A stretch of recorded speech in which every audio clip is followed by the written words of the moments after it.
This lesson is equations with denominators, meaning we're doing division in them.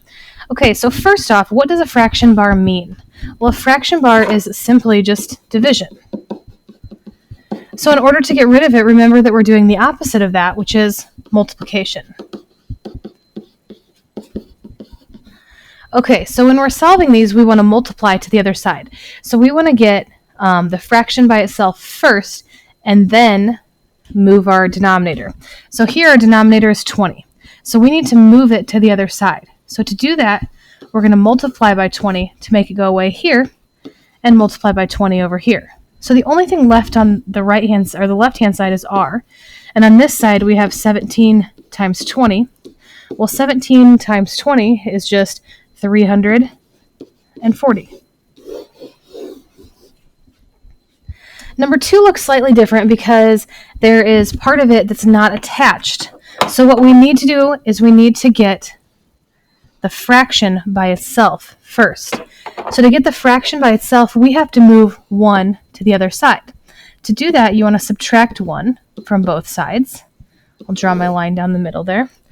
So now I have that negative 1 equals m over negative 9.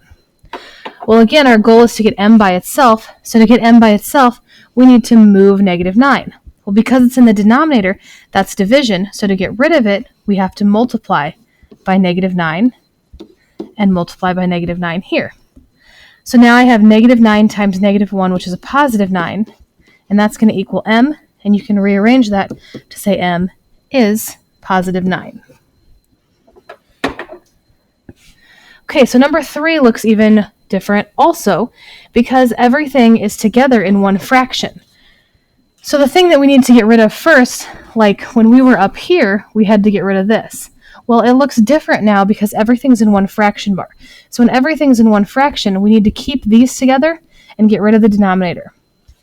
So to get rid of the denominator, we have to move this to the other side by multiplying by negative 2. That's going to get rid of it on the left. Multiplying by negative 2 to the right. So negative 6 plus b is still on the left-hand side, and positive 4 is on the right-hand side. So now it's just a one-step equation. So to get the b by itself, this is what we're trying to get by itself. We're going to add 6 to get rid of it, and that's going to say b equals 10. So number 3 and number 4 look just alike. So we're going to do the exact same steps on this one. So remember, it doesn't look like number 2. We have to keep this together to begin with. So in keeping that together, we need to multiply by 8 to get rid of that. So now I have 16, negative 16, because I'm multiplying by this, equals b minus 10. Well, I need to isolate b and get b by itself. So remember that negative sign goes with the thing to its right, so it goes with the 10. So I want to add 10 to get rid of it. So then I get negative 6 equals b, and I can turn that around to say b equals negative 6.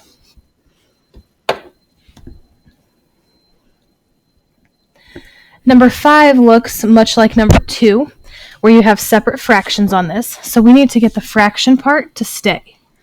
So I need to move the 8 to the other side. So I need to subtract 8. So I have x over 16 is equal to negative 1. Now I need to get the variable by itself, so I need to move 16 to the other side. Well, it's divided by, so now I need to multiply it. So now I have x equals negative 16. Okay, so my last one here, it is all one fraction, just like in number 3 and 4.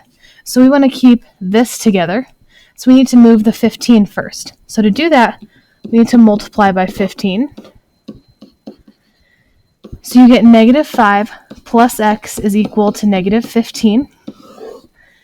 Now I have to get my variable to be by itself. So I want to add the 5. And you get x equals negative 10.